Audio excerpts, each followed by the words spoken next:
sammenkobling blandt andet imellem dRofus og Revit, så set også Revit plugin. Og grunden til, at jeg står så og drømmer lidt her, det er, at der er en eller anden kommunikation med computeren og det her løg her, så jeg skal stå lige og få lidt højt gang samtidig. Det er klart fint. Det vi gerne vil vise i dag, det er lige en kort præsentation af dRofus naturligvis, hvad vi er for nogen for dem, der ikke ved det.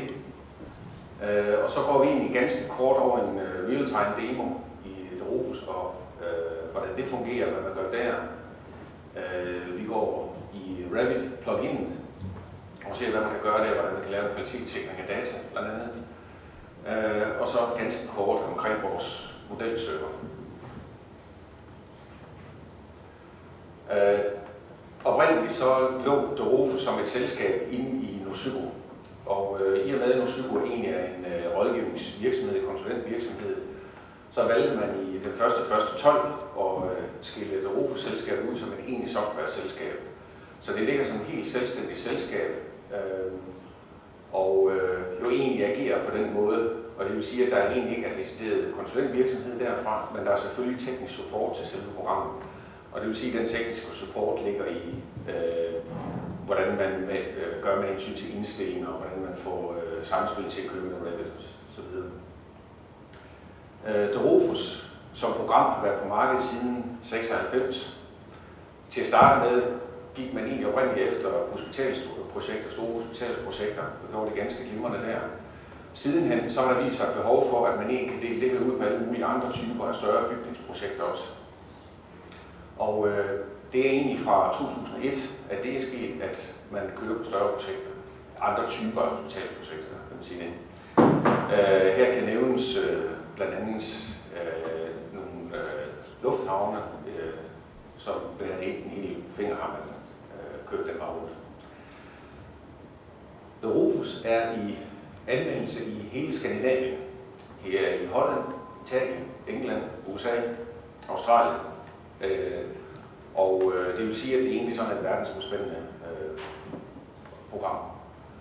Det giver os nogle fordele også på supporten, i og med at vi snart kan supportere 24 timer døgnet. Jeg ved, at nogle af projekterne, blandt andet hospitalsprojekter, som selv gør en del i, de indimellem har behov for en god kraftig support, også i aftentimerne på grund af deadlines. Så det kan godt blive sat ind. dRofus samarbejder også med Conego. Og det helt konkrete projekt det er i Gødstrup, hvor vi samarbejder omkring klassificering af rum. Vi har siddet i et par arbejdsgrupper også, og vi har en lang dialog med Conego. Det, der viser sig lidt, når man arbejder som rådgiver inde i projekterne, der sidder man jo helt over for de kliniske brugere, som grundlæggende ofte er fuldstændig ligeglade med, hvordan en klassifikation af rum bliver. Det kan ikke bruges ret meget. Det er lag bagved, hvor vi bruger det til udvælgelse af rum osv., og det er der en stor del af. Så selve standardiseringen af rum, klassificeringen af rum, er meget god i projekterne, fordi det netop bliver brugt til at trække forskellige mængder ud af arealer på forskellige funktioner. Så vi har et ongoing samarbejde med kollegaer.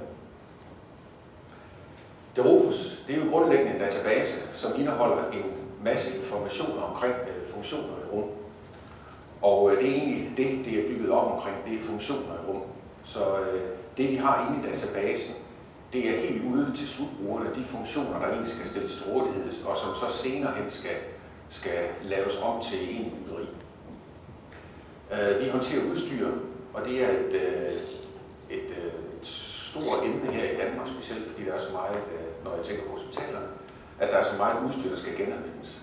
Men både nyt og eksisterende udstyr kan placeres i databasen. I forhold til det, jeg har hørt her i dag rundt til de forskellige foredrag, så er det blandt andet det her med at få bygningsinstallationer på plads. Og det er noget af det, der ligger i at få udstyret placeret i rum. Det er jo uhyre vigtigt at få det udstyr, der er specielt af bygnings- og installationsbrug påvirkende for rummet, og få det på plads, så den ingeniør og de forskellige fag selvfølgelig har noget materiale at arbejde med.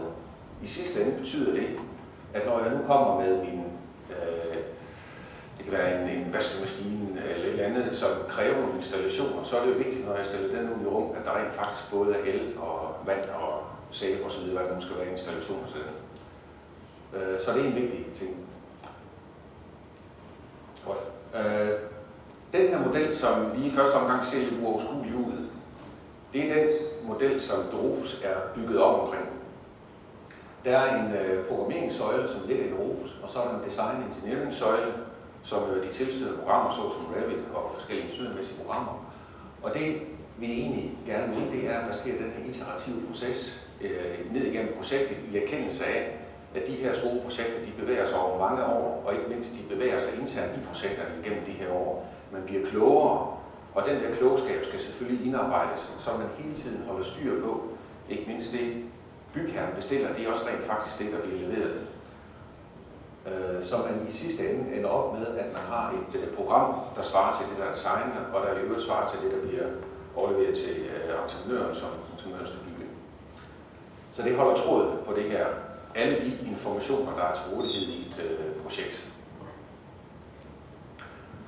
dRofus består af en lang række moduler. Nogle af dem, der har købt dRofus, har ikke nødvendigvis alle modulerne. Men der findes et hav af de her moduler. Der er selve AFP-delen, som er rumfunktionsprogrammet. Der er udstyrsdelen. Der er rumbehandling, altså overfladebehandling af rummets vægge.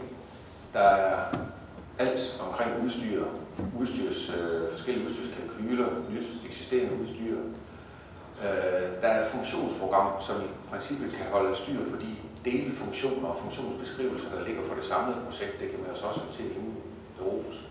Så er der naturligvis et administrationssystem, som er den del, der skal administrere brugerne i systemet. Et mangelsystem, som i bund og grund kan håndtere de mangler, der er, når det er færdige, eller så at sige, det næsten færdige projekt, det står der, og man kan gå ud og lave en mangelgennemgang. Nu begynder det at gå lidt hurtigt. Det her, det er egentlig det, vi lige er op med et øjeblik og vise. Den er bygningen, den er for Østfold, og det vi er gået ind i inde i dRofus, det er at vise en arealoversigt, så at man ved en farverepræsentation kan se, hvor de forskellige arealer de ligger henne i byggeriet. Informationerne til den her 3D-visning, det stammer fra koblingen til Revit. Man kan lige hoppe et skridt længere ned. Så lige prøve at tage den sidste tegning over. Et skridt længere ned, og der går vi simpelthen ned på rumniveau og ser, hvad der ligger i af udstyr og så videre inde i det enkelte rum. Ja, skal vi gå til den selve visningen.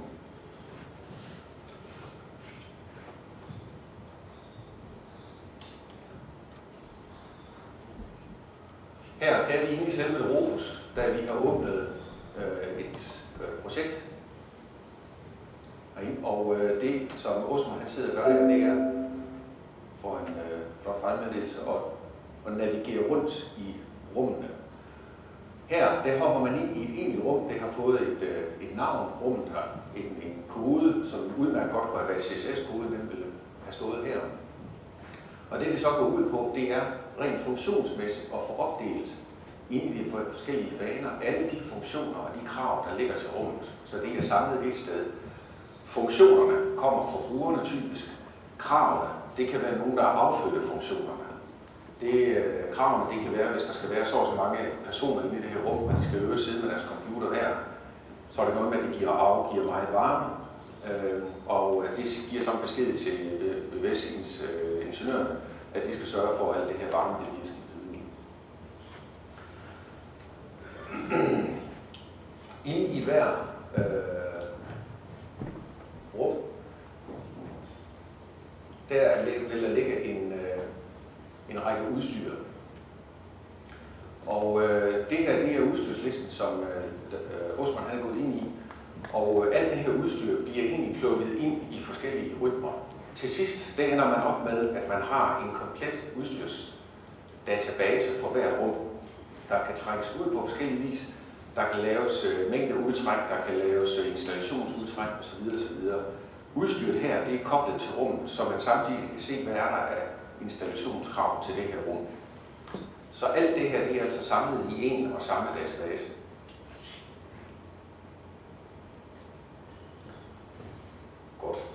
Det næste, vi vil vise, det er vores Revit plugin. Det er sådan, at dRofus har udviklet et plugin til Revit. Og det Osman han gør nu her, det er, at han har startet det her Revit plugin op. Og nu kobler han Revit-databasen sammen med dRofus-databasen. Og det vil sige, at det projekt, der ligger i dRofus nu, åbner han svarende til det projekt, han nu har vist her, eller viser i Revit. Det Osman gør nu her, det er, at han placerer rum inde i Revit. Og det gør han ud fra de rum, der ligger over i dRofus. Det vil sige, at rummet det er programmeret i dRofus, og nu lægger vi det ind i vores designmodel. Når alle de her rum de er lagt ind, så kan vi vælge at synkronisere, og det vil sige, at vi kan opdatere de data, der ligger i Revit med de data, der ligger i dRofus og omvendt. Der er en lang række af data, vi kan synkronisere, og for lige at eksemplificere det lidt, så kan vi sige, at vi kan synkronisere det projekterede areal over svarende til det designede areal. Altså når vi programmerer et areal, så går man ud og siger, at det her kontor for eksempel det skal være 12 kvadratmeter, men i virkeligheden så bliver det altså 11,2. Og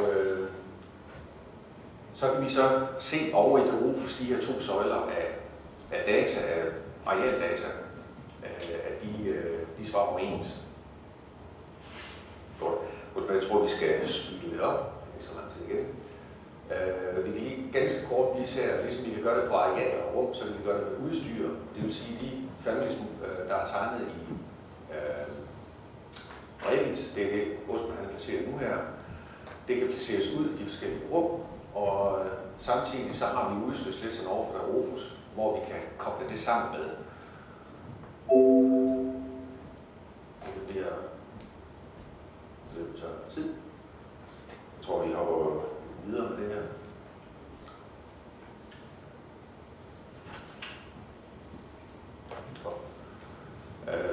Hvis du lige går ind og viser et rum, hvor vi kan se, at vi har både projekteret og programdata.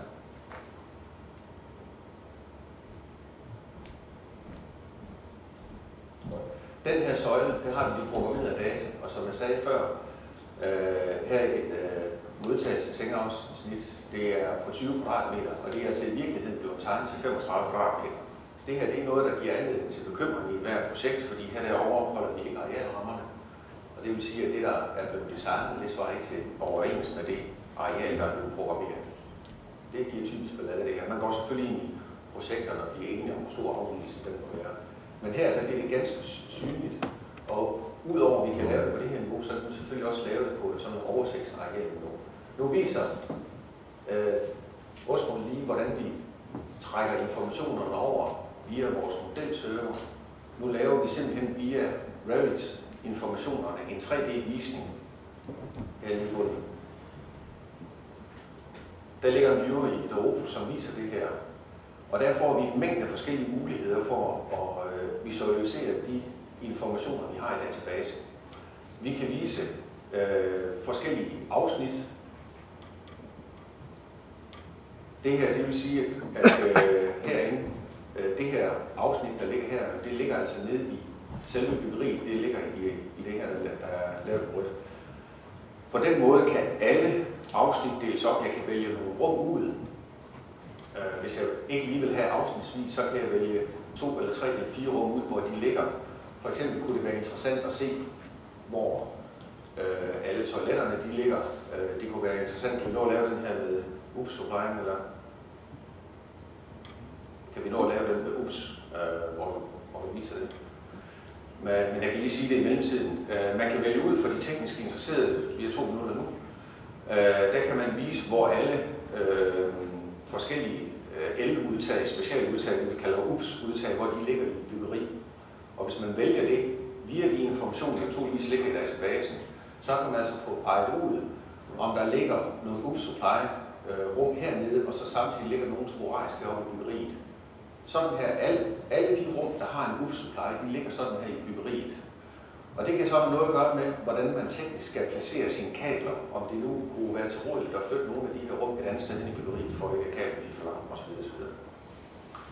Der er en lang række muligheder, hvor man kan kvalificere dataen i forhold til det, der er i programmet, og det, der er i modellen. Nu kan I se, at vi begynder at slippe alvorligt op for tiden, men det er altså det her, det handler om. Vi har forsøgt at kode det ned, det her. Det er ikke nødvendigvis komplekst. Vi kan håndtere mange data, og det, I skal lægge mærke til, det er et fantastisk værktøj til at kvalitetssikre sine data fra program til model. Ja. Nu var lige på minut. Meget foran. Vi kan nå et enkelt spørgsmål, hvis det skulle være. Et, der brænder helt vildt, ellers så er det jo ligesom før, at dRofus er jo lige ude på gangen herude, og de vil garanteret gerne spørge til noget. Jeg så, der var et funktionsmodul. Agter I implementere CSS-funktionsideen i det modul? I forhold til CSS-kodningen, så har vi ventet lidt på den måde, man deler kodningen op på med egenskabsdata. Fordi vi kunne se på et tidspunkt, der rullede det ligesom lidt rundt, og hvor vi egentlig i DLV-projektet bare begyndte at implementere det. Okay. I og med det så hele det rykket, så stopper vi lige lidt op. Men der er ikke noget i vejen for andet, end vi naturligvis implementerer det.